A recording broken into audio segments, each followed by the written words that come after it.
Hello friends, स्वागत है आपका विकेट विजन में। और ये काफ़ी इंपॉर्टेंट वीडियो है, खास करके क्लास 10th में जिनका एग्जाम होने वाला है साइंस का।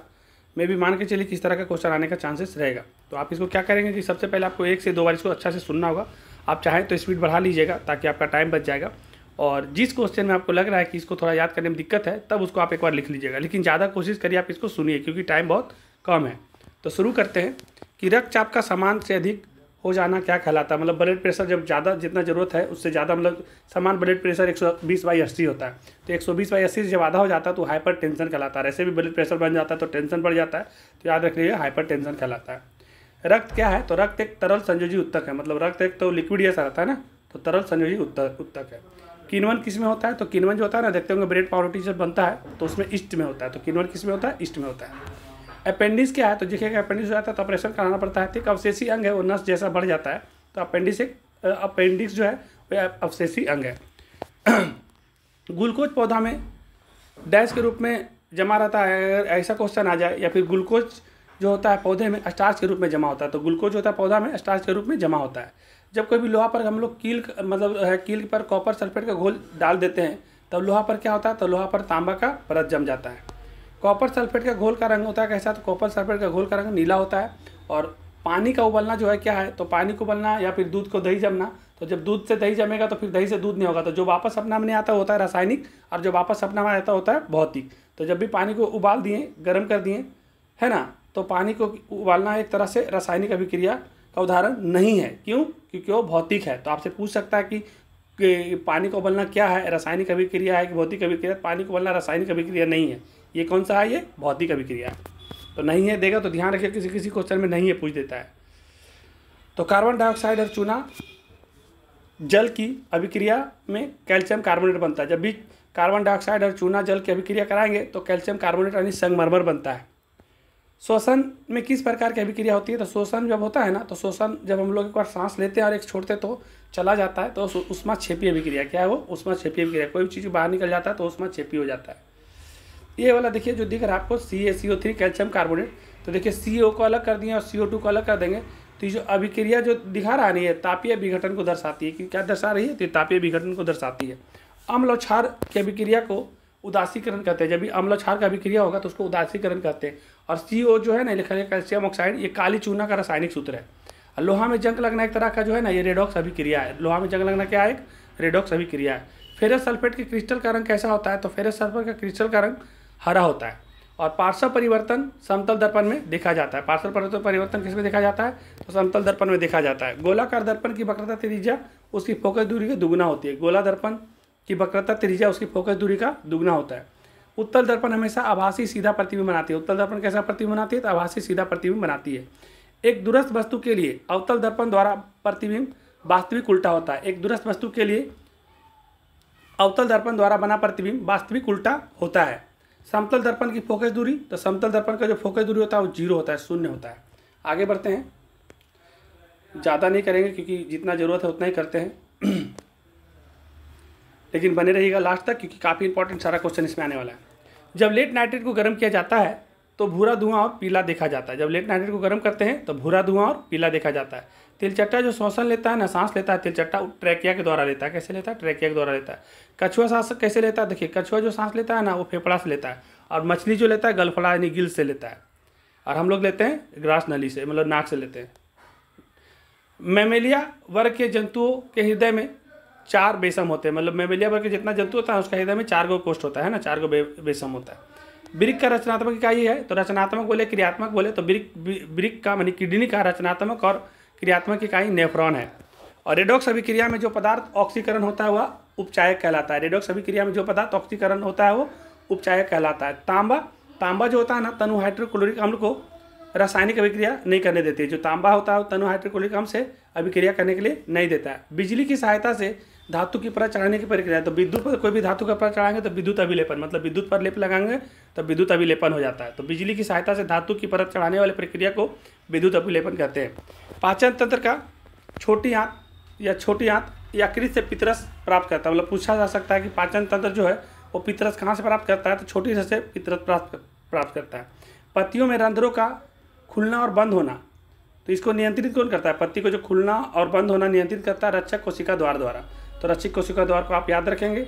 और नेक्स्ट है, यहाँ से कुछ शॉर्ट टाइप का क्वेश्चन लेके चलते हैं, काफ़ी इंपॉर्टेंट है, इसको आप 2 बार जरूर सुनिएगा, उसके बाद आप जो नहीं समझ में आएगा उसको लिख लीजिएगा। क्वेश्चन ऐसा बन सकता है कि अमीबा का भोजन क्या है और अमीबा में पोषण कैसे होता है। तो लिखिएगा, अमीबा एक कोशिकीय जीव है, मतलब अमीबा जो होता है वो एक कोशिकीय जीव है जो जल में पाया जाता है, जैसे तालाब में, झील में, है ना, जो भी नमी वाला स्थान होगा वहाँ पर अमीबा पाया जाता है। यह बहुत सरल लेकिन रोचक जीव है, मतलब सरल तो है लेकिन एक रोचक जीव है। अमीबा का भोजन क्या क्या है? तो अमीबा का भोजन इस प्रकार है, जैसे सूक्ष्म जीव, कीड़ा मकोड़ा, छोटा छोटा बैक्टीरिया, शैवाल, प्रोटोजोआ, ये सब खाता है। यह अपने आसपास के जल में तैरते हुए सूक्ष्म जीव को खोजता है। जहाँ भी अपने अमीबा रहता है उसके अगल बगल में जो छोटा मोटा जीव तैरते रहता है अगल बगल में, उसको वो ढूंढने का कोशिश करता है, मतलब छोटा मोटा जीव को तलाशते रहता है अमीबा, और उन्हें खा लेता है, फिर उसको पकड़ के खा लेता है। अमीबा में पोषण कैसे होता है? अगर ऐसा क्वेश्चन आ गया तो अमीबा में पोषण की प्रक्रिया सरल लेकिन बहुत रोचक होती है। यह एक होलोजोइक पोषण करता है, मतलब अमीबा कैसा पोषण करता है? तो ऑप्शन में आ सकता है कि होलोजोइक पोषण करता है, कभी ऑब्जेक्टिव में भी आ जाता है, जिससे यह ठोस भोजन खाता है। अमीबा जो खाता है वो कैसा भोजन खाता है? तो अमीबा जो ठोस भोजन खाता है। कैसा भोजन खाता है अमीबा? ठोस भोजन। उसके बाद नेक्स्ट क्वेश्चन, आप लोग बने रहिएगा, थोड़ा बीच में हम चाय भी रखे हुए हैं, क्योंकि बहुत ज़्यादा काम किए हैं, तो थोड़ा बीच में से चाय भी पी रहे हैं, तो आप लोग वेट करिए और लगे रहिए, क्योंकि जितना भी क्वेश्चन है इंपॉर्टेंट है, आज इसको समझना आपको जरूरी है। तो अमीबा में पोषण क्रमबद्ध होता है। अमीबा में पोषण कैसे होता है? क्रमबद्ध होता है। एक बार थोड़ा सा आप लोग पढ़िए इसको। तो भोजन का सबसे पहले पहचान करता है अमीबा। क्या करता है? तो अमीबा पोषण करने के लिए सबसे पहले भोजन का पहचान करता है, फिर भोजन को भी पकड़ता है, फिर उसको ऐसे ऐसे करके एकदम जैसे उंगली घुमाते हैं ना हम लोग तमराज किलबिश के साथ, उसी तरह से पकड़ के उसको पचाने का कोशिश करता है, और फिर लास्ट में पचा लेने के बाद उसका अवशोषण करता है और लास्ट में अपशिष्ट के रूप में उसको बाहर निकालता है। जो पदार्थ नहीं पच पाता अमीबा से, वो अपना शरीर से उसको बाहर निकाल देता है। जो अमीबा से जो पदार्थ नहीं पच पाता उसको क्या करता है? बाहर करता है। तो ये पोषण अमीबा में पोषण का क्रमबद्ध तरीका से होता है। पहले भोजन को पहचानता है, फिर भोजन जो उसके अगल बगल में रहता है कीड़ा मकोड़ा उसको पकड़ता है, फिर उसका पाचन करता है, फिर अवशोषण, और लास्ट में उसको अपशिष्ट के रूप में बाहर निकालता है, और जो नहीं पचता है उसको तो बिल्कुल बाहर निकाल देता है। नेक्स्ट क्वेश्चन है, हाइड्रोजन एवं ऑक्सीजन के लाभ हानि के संदर्भ में ऑक्सीकरण एवं अवकरण को समझाना है। तो इसमें लिखिएगा कि रसायन विज्ञान में ऑक्सीकरण और अवकरण को केवल हाइड्रोजन या ऑक्सीजन की हानि या प्राप्ति से नहीं, बल्कि इलेक्ट्रॉन के स्थानांतरण के आधार पर भी समझा जा सकता है। इसको आप एक बार लिख लीजिएगा तो अच्छा रहेगा। ऑक्सीकरण, जब कोई तापित इलेक्ट्रॉन खोता है तो यह प्रक्रिया ऑक्सीकरण कहलाता है। जैसे उदाहरण के लिए देखिए Na है, और जब यहाँ पर ये Na प्लस करेगा मतलब खोएगा, और प्लस E का इधर माइनस करेगा, तो इस तरह से उदाहरण है इसको ऑक्सीकरण का। अभी बने रहिए आगे। नेक्स्ट अवकरण के बारे में पूछेगा। तो अवकरण जो है, जब कोई तत्व इलेक्ट्रॉन प्राप्त करता है, देखिए अवकरण में क्या था? खोता है। क्या इसके पहले क्या था? एक बार फिर से उधर चलना पड़ेगा ना। ऑक्सीकरण में क्या करता है? तो ऑक्सीकरण में इलेक्ट्रॉन को खोता है, तो अवकरण में क्या करेगा? अवकरण में प्राप्त करेगा। अवकरण में क्या करता है? इलेक्ट्रॉन को प्राप्त करता है। तो यह प्रक्रिया अवकरण कहलाती है। उदाहरण के लिए देखिए यहाँ पर लिखा हुआ है Cl2 क्लोरीन, और यहाँ पर 2E माइनस है, और लास्ट में 2Cl, और यहाँ पर देख लीजिए, लिख लीजिए, क्योंकि हम ज़्यादा समझा नहीं पाएंगे। वीडियो जब आ जाएगा, जब वीडियो में साथ में लाइव में रहेंगे तो ठीक से समझा पाएंगे। एक तरह से निष्कर्ष इसका देखिएगा, तो ऑक्सीकरण बराबर होता है इलेक्ट्रॉन की हानि। ऑक्सीकरण बराबर क्या होता है? इलेक्ट्रॉन का हानि। और अवकरण बराबर होता है इलेक्ट्रॉन की प्राप्ति। मतलब ऑक्सीकरण होता है तो इलेक्ट्रॉन को हानि होता है, और अवकरण होता है तो इलेक्ट्रॉन का प्राप्ति होता है। दोनों क्रियाएं साथ में होता है। और दोनों क्रिया कैसे होता है? साथ में। जब दोनों क्रिया साथ में होगा तो उसको रेडॉक्स अभिक्रिया कहलाता है। जब भी ऑक्सीकरण अवकरण दोनों साथ में होगा तो उसको रेडॉक्स अभिक्रिया कहेंगे। तो आप इसको ऑब्जेक्टिव में भी कभी क्वेश्चन आ जाएगा कि जब ऑक्सीकरण अवकरण साथ में होता है तो उसको क्या कहते हैं? तो उसको रेडॉक्स अभिक्रिया कहते हैं। नेक्स्ट क्वेश्चन, धमनी और शिरा में अंतर आ सकता है। धमनी और शिरा आप लोग जानते होंगे, और अगर नहीं जाने हैं या नहीं सुने तो इसको देखिए, अच्छा से समझ में आ जाएगा। देखिए धमनी और शिरा में क्या अंतर होता है? तो इसका जो रक्त का प्रवाह होता है ना, वो धमनी में हृदय से अंग की ओर होता है। हृदय से किधर होता है? मतलब हम आपको थोड़ा बना के दिखा देते हैं कि हार्ट से, जैसे हृदय है ना हार्ट से, तो हार्ट से आपका जो शरीर है ना, पूरा शरीर अंग की ओर होता है। जो पूरा आपका, आप एक तरह से मनुष्य है मान लेते हैं, इसके बीच में आपका हार्ट है, तो हार्ट से आपका पूरा अंग की ओर होता है। लेकिन ये जो शिरा है ना, शिरा से अंग से हार्ट की ओर होता है, अंग से हार्ट की ओर होता है। इस तरह से आप समझ लीजिए।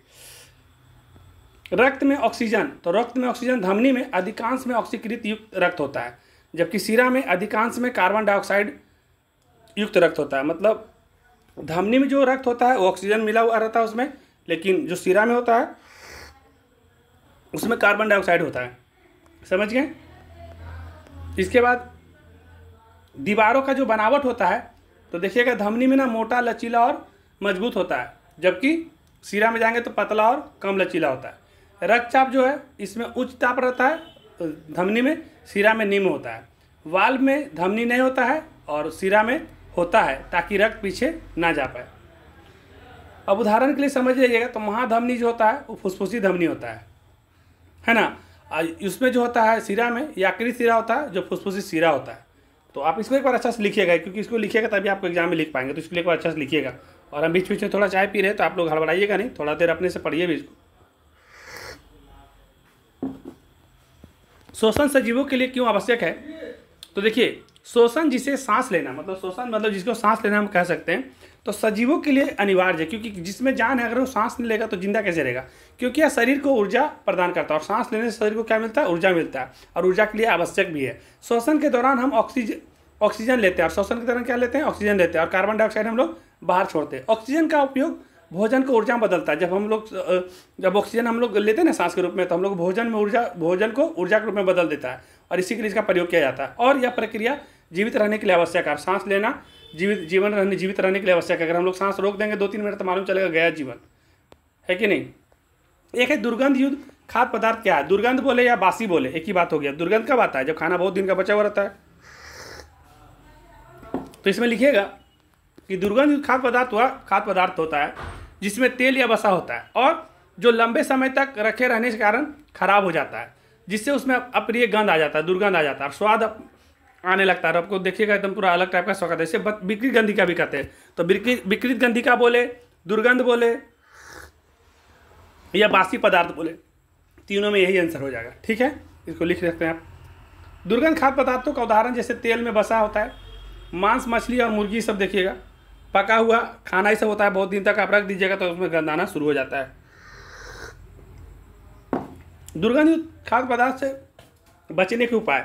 तो दुर्गंध खाद्य उपाय से बचने के उपाय कि भोजन को सही तरीका से स्टोर करें, मतलब जो खराब होने वाला वस्तु नहीं है उसको ज़्यादा स्टोर करिए, जो खराब होने वाला उसको ज़्यादा नहीं बनाइए, कम बनाइए और उसको ख़त्म करिए। कोई चीज़ बना लिए हैं तो उसको समय पर उपयोग करिए, जिसकी खराब होने से पहले वो खत्म हो जाए। और जो चीज़ लग रहा है खराब हो सकता है, तो अगर आपके पास फ्रिज है तो कुछ देर तक उसको फ्रिज में रखिए, ताकि कुछ हद तक बच सके। और बहुत अधिक समय तक नहीं रखिए। ध्यान रखना कि फ्रिज भी है तो ऐसा नहीं कि बहुत देर तक 2 महीना तक रख करके मत खाइए कोई चीज़ को। फ्रिज भी है तो उसको टाइम पे रखिए और टाइम पे उसको खा के खत्म करिए। नेक्स्ट क्वेश्चन है, श्वसन सजीवों के लिए क्यों आवश्यक है? तो देखिए, अभी हम श्वसन के बारे में पढ़ लिए थे, अब सजीवों के लिए श्वसन क्यों आवश्यक है फिर से एक बार हम समझाना चाहते हैं, क्योंकि इसको आप अच्छा से समझेंगे तो एग्जाम में आएगा तो आप अच्छा से लिख पाएंगे। तो समझिए कि श्वसन जीवों के लिए अनिवार्य है, क्योंकि यह भोजन से ऊर्जा मुक्त करने की प्रक्रिया का है जो जीवित रहने के लिए आवश्यक है। श्वसन के दौरान ऑक्सीजन का उपयोग ग्लूकोज को कार्बन डाइऑक्साइड और पानी में तोड़ता है। मतलब ग्लूकोज का क्या करता है, तो ग्लूकोज को कार्बन डाइऑक्साइड और पानी में तोड़ने के लिए किया जाता है, जिससे ऊर्जा निकलती है, जिसका उपयोग विभिन्न शारीरिक कार्यों के लिए किया जाता है। जीवों के लिए पोषण क्यों जरूरी है? तो जीवों के लिए पोषण बहुत जरूरी है, क्योंकि यह उन्हें जीवित रहने के लिए, बढ़ने के लिए, स्वस्थ रहने के लिए आवश्यक ऊर्जा और पोषण तत्व प्रदान करता है। पोषण के बिना जीव विभिन्न शारीरिक कार्यों को करने में असमर्थ होता है, जैसे कि चलना, सांस लेना, ये सब प्रजनन करना नहीं कर पाएगा बिना पोषण का। ठीक है, आगे बढ़ते हैं। पोषण क्यों जरूरी है? इसके कुछ मुख्य कारण अगर पूछ देगा तो पोषण से हमको ऊर्जा मिलता है, तो ऊर्जा प्रदान करता है। शरीर में ऊतकों का निर्माण होता है, शरीर हमारा ऊतकों से बना हुआ, तो ऊतकों का निर्माण होता है, और उसको जो टूट फूट जाता है उसका मरम्मत करता है, और ये रोगों से बचाता है। अगर आप पोषक ठीक से लीजिएगा, पोषण ठीक से करिएगा, तो आपको रोग भी जल्दी नहीं होगा। और शारीरिक कार्यों को संचालन करता है। जो भी आप काम करते हैं, अगर आपके अंदर ऊर्जा नहीं रहेगा तो आप काम कर पाइएगा, तो पोषण बहुत जरूरी है। और वृद्धि और विकास होता है। अगर आप ठीक समय पे खाना वाना नहीं खाएंगे, पोषण ठीक से नहीं करेंगे, तो जल्दी वृद्धि भी नहीं होगा और जल्दी आपका विकास भी नहीं होगा। पोषण अच्छा होगा तो आप जल्दी बीमार नहीं पड़ेंगे, दीर्घकालिक स्वस्थ रहेंगे, मतलब आपको जल्दी कुछ बीमारी वारी होगा नहीं। हम संक्षेप में अगर इसके बारे में समझें इसका निष्कर्ष को, तो संक्षेप में कहा जाए कि पोषण एक जीवित जीव के लिए आवश्यक है। जिसमें भी जान है सभी के लिए पोषण जरूरी है, चाहे वो पेड़ पौधा ही क्यों ना हो, जो भी जिसमें जान है उस सभी के लिए पोषण जरूरी है। बढ़ने के लिए, स्वस्थ रहने के लिए और आवश्यक ऊर्जा और पोषक तत्व प्रदान करता है। तो आप इसको आराम से एक बार लिख लीजिए। पेट्रोलियम से रिलेटेड कुछ क्वेश्चन बन सकता है कि पेट्रोलियम का इसका प्रमुख अवयव क्या है। देखिए, पेट्रोलियम का जो प्रमुख पूछ दिएगा ना, तो पहला सबसे पूछेगा तो पेट्रोलियम का जो मुख्य गैस है वो ब्यूटेन है। लेकिन ब्यूटेन में जो है ना प्रोपेन भी मिला हुआ रहता है, तो इसका जो प्रमुख गैस है प्रोटोन और ब्यूटेन दोनों हो जाएगा, क्योंकि प्रोपेन में ब्यूटेन भी मिला हुआ रहता है। और एकदम एक ही ऑप्शन में पूछेगा कि कौन हो जाएगा, तो ब्यूटेन पहले आंसर आता है। ठीक है, तो प्रोपेन ब्यूटेन, दोनों मिला रहता है पेट्रोलियम में, लेकिन प्रमुख बोल देगा, मुख्य बोल देगा तो ब्यूटेन हो जाएगा। ठीक है, देख लीजिए। जीवों के लिए पोषण क्यों अनिवार्य? फिर से आपको बार बार पोषण लिखवा रहे हैं, क्योंकि पोषण को हम इतना बार लिखे हैं कि पता नहीं इंपॉर्टेंट क्वेश्चन मेरे को लग रहा है। तो पोषण जीवों को ऊर्जा प्रदान करता है, जिससे वृद्धि, मरम्मत, प्रजनन और अन्य जीवन क्रियाएं कर सकता है। देखिए इतना सारा पोषण का बात इसलिए की है ना कि अगर बड़ा क्वेश्चन में आ गया तो आप उसको ज़्यादा लिखिएगा, अगर छोटा क्वेश्चन में आ गया तो थोड़ा कम लिखेंगे। तो इसको इसलिए हम शॉर्ट, लॉन्ग, मीडियम तीनों करके आपको दिखा दिए, और निश्चित रूप से क्वेश्चन आने का ज़्यादा चांस हमको लग रहा है। अच्छा, ये भी काफ़ी इंपॉर्टेंट क्वेश्चन है, आपका फाइनल एग्जाम के लिए भी काफ़ी जरूरी है कि उत्तल दर्पण और अवतल दर्पण में अंतर, या उत्तल दर्पण और अवतल दर्पण का उपयोग, ये जरूर आता है। तो आप आराम से लिखिएगा कि उत्तल दर्पण ऐसा गोलीय दर्पण जिसका परावर्तक सतह उभरा रहता है। मतलब उत्तल दर्पण का जो रहता है ना, परावर्तक सतह कैसा रहता है? उभरा रहता है। देखिए हम आपको थोड़ा सा फोटो को क्लियर कर दे रहे हैं कि ये जो देखिए दिखा रहा है ना, ये उभरा हुआ है, इधर इसे उभरा हुआ है, तो ये उत्तल दर्पण का उदाहरण हो गया, है ना। और अगर ये उभरा वाला को अगर हम ऐसे कर दे, अगर इधर कर दे, तो ये अवतल दर्पण का उदाहरण हो जाएगा। क्यों? क्योंकि देखिए ये उभरा हुआ है और ये धंसा हुआ है। तो इतना समझ गए तो समझ जाइएगा कि देखिए उत्तल दर्पण में क्या होता है, उसका परावर्तक सतह जो होता है उभरा हुआ होता है, उसे उत्तल दर्पण कहते हैं। और ऐसा गोलीय दर्पण जिसका परावर्तक सतह धंसा हुआ होता है, उसे क्या कहते हैं? उसको अवतल दर्पण कहते हैं। ठीक है, इतना समझ गए। नेक्स्ट पॉइंट में लिखिएगा, जैसे उत्तल दर्पण को अपसारी दर्पण भी कहते हैं। उत्तल दर्पण को क्या कहते हैं? तो अपसारी दर्पण भी कहते हैं। तो अवतल को क्या कहते हैं? तो अ से अवतल, आ से अपसारी, अभिसारी। अवतल दर्पण को अभिसारी बोलते हैं। अवतल दर्पण को क्या कहते हैं? अभिसारी। और उत्तल को अपसारी दर्पण भी कहते हैं। उत्तल दर्पण हमेशा काल्पनिक और आभासी प्रतिबिंब बनाता है। उत्तल दर्पण कैसा प्रतिबिंब बनाता है? तो आभासी और काल्पनिक प्रतिबिंब बनाता है, जबकि अवतल दर्पण वास्तविक तथा काल्पनिक प्रतिबिंब बनाता है। उत्तल दर्पण हमेशा सीधा प्रतिबिंब बनाता है, अवतल दर्पण उल्टा तथा सीधा प्रतिबिंब बनाता है। उत्तल दर्पण की फोकस दूरी तथा वक्रता त्रिज्या धनात्मक होती है, जबकि अवतल दर्पण की फोकस दूरी तथा त्रिज्या ऋणात्मक होती है। उसके बाद ऊष्मा शोषी अभिक्रिया के बारे में आप क्या जानते हैं, इसके बारे में लिखेगा। तो देखिए ऊष्मा शोषी अभिक्रिया ऐसी अभिक्रिया जिसमें ऊष्मा बाहर निकलती है। ऊष्मा छेपी में क्या होता है? बाहर निकलती है। और ऊष्मा शोषी में क्या होता है? ऊष्मा शोषी में ऊष्मा का शोषण होता है, मतलब जिसमें ऊष्मा का अवशोषित करते हैं, उसको अवशोषित करते हैं। तो ऊष्मा छेपी आएगा तो जिसमें क्या लिखेगा कि ऊष्मा बाहर निकलती है, ऊष्मा छेपी हो जाएगा। और जिस अभिक्रिया में ऊष्मा अवशोषित होता है उसे ऊष्मा शोषी अभिक्रिया कहते हैं। एक बार देख लीजिए, इसको अच्छा से, आसान है, थोड़ा बोलने में गड़बड़ा जा रहा है, लग रहा है टाइम कम है ना, तो जल्दी जल्दी में लगे हुए हैं।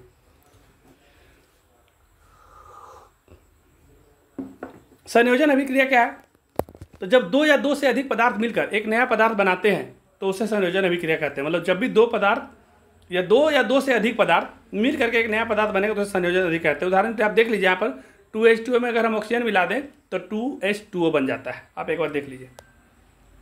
उत्सर्जन का परिभाषा लिखिए। उत्सर्जन मतलब समझते होंगे, जब ऑक्सीजन को हम लोग बाहर निकालते हैं। तो उत्सर्जन वह जैविक प्रक्रिया है जिसके द्वारा जीव अपने शरीर से उत्पन्न हानिकारक तथा अवशिष्ट पदार्थ को बाहर निकालता है। जब भी हम टॉयलेट वगैरह जाते हैं तो जो हमारा अवशिष्ट पदार्थ उसको बाहर निकालते हैं, एक तरह उत्सर्जन ही है। ठीक है, जैसे मनुष्य में उत्सर्जन के लिए वृक्क मुख अंग करता है, और हमारा जो किडनी है ना, वो क्या करता है कि हमारा जो टॉयलेट है और खून को साफ कर देता है और टॉयलेट के रूप में जो अवशिष्ट है उसको बाहर निकाल देता है। तो आप समझ गए होंगे अच्छे से। आगे बढ़े। फिर है प्रकाश संश्लेषण क्या है? आप लोग तो अच्छे से जानते ही होंगे, लेकिन हम बोल देंगे तो आप इसको आराम से एक दो बार सुन लीजिएगा, तो आप एग्जाम में अच्छा से लिख दीजिएगा। तो देखिए, प्रकाश संश्लेषण वह जैविक प्रक्रिया है जिसमें हरे पौधे, शैवाल और कुछ बैक्टीरिया सूर्य प्रकाश की उपस्थिति में कार्बन डाइऑक्साइड और पानी का उपयोग करके ग्लूकोज और ऑक्सीजन का निर्माण करते हैं। मतलब प्रकाश संश्लेषण में क्या होता है? कार्बन डाइऑक्साइड और पानी का उपयोग करके हम लोग ग्लूकोज और ऑक्सीजन का निर्माण करते हैं। यही प्रकाश संश्लेषण के कारण जो क्या होता है कि ऑक्सीजन का जब निर्माण होता है तो पेड़ पौधे ऑक्सीजन छोड़ते हैं और हम लोग ऑक्सीजन को ग्रहण करते हैं। तो आप समझ गए होंगे। बाकी इसका एक देखिए, यहाँ पर ये दिखाया गया है कि C6O2 + 12H2O, और ऊपर में है क्लोरोफिल यानी हरा वाला और पत्ता और सूरज का प्रकाश, और इस तरह से ग्लूकोज के रूप में C6H12O6। और इसको आप एक बार लिख लीजिए आराम से। अगर इसको खाली लिख दिएगा तब भी 2 नंबर आएगा, 4 नंबर करेगा तो पूरा बना के लिख दीजिएगा। प्रकाश संश्लेषण का अवयव घटक है। तो प्रकाश संश्लेषण के जो अवयव घटक है वो पत्तियों के क्लोरोफिल या क्लोरोप्लास्ट में स्थित जो क्लोरोफिल होता है वो, और कार्बन डाइऑक्साइड, जल और सूर्य का प्रकाश, ये प्रकाश संश्लेषण का अवयव, ये सब घटक है, ये सब जरूरी है प्रकाश संश्लेषण के लिए। इस सब में से कोई भी चीज़ नहीं होगा तो प्रकाश संश्लेषण रुक जाएगा। ऑक्सीजन, जल और कार्बन डाइऑक्साइड, आप तीनों का ये वाला समझ लीजिए। और बहुत ज़्यादा देर नहीं रुक लगेगा, अब बस लास्ट होने जा रहा है। वायवीय शोषण क्या है उसके बारे में थोड़ा बताइए। तो लिखेंगे यह ऑक्सीजन की उपस्थिति में होता है। वायवीय शोषण कैसे होता है? तो वायवीय शोषण ऑक्सीजन की उपस्थिति में होता है, और इसमें ग्लूकोज टूट कर अधिक ऊर्जा उत्पन्न करता है। मतलब वायवीय श्वसन में क्या होता है, ग्लूकोज पूरा तरह से टूट करके और अधिक ऊर्जा को उत्पन्न करता है, जैसे मनुष्य, जानवर और अधिकांश पौधे इत्यादि। श्वसन का अगर सूत्र पूछेगा तो 6,6H12O6 जो ग्लूकोज के साथ में जो दिख रहा है आपको, एक बार इसको आप देख लीजिएगा, ठीक है।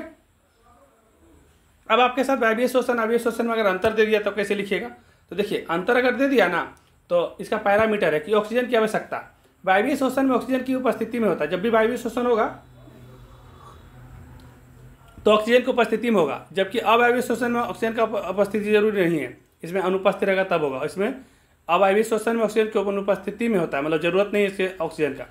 अच्छा, स्थान के बारे में बात करें तो वायवीय श्वसन कोशिका द्रव और माइटोकॉन्ड्रिया में होता है, जबकि अवायवीय श्वसन में जाएंगे तो केवल कोशिका द्रव में होता है। वायवीय श्वसन में जाएंगे तो ऊर्जा का जो उत्पादन है उच्च मात्रा और ऊर्जा उत्पन्न होता है, मतलब उच्च मात्रा में होता है वायवीय श्वसन में। लेकिन अगर अवायवीय श्वसन में जाएंगे तो कम मात्रा में ऊर्जा उत्पन्न होता है।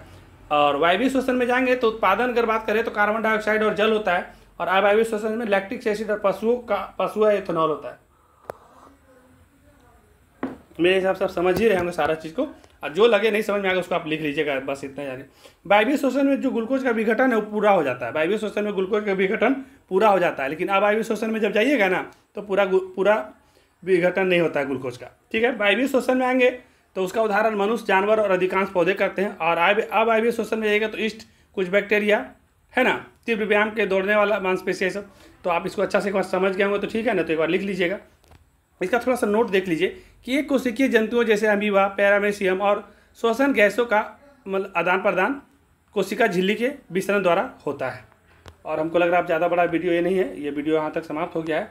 और हमारा आप सभी से रिक्वेस्ट यही है कि देखिए हम अपना काम करते हुए भी आप सभी के लिए इतना कर रहे हैं इसलिए कि आप लोग एग्ज़ाम से पहले इतना तैयार हो जाए, क्योंकि आप लोग का सिर्फ 3 ही एग्ज़ाम होना है, और इस 3 एग्ज़ाम स्कूल में होने के बाद आपका फाइनल एग्ज़ाम होगा।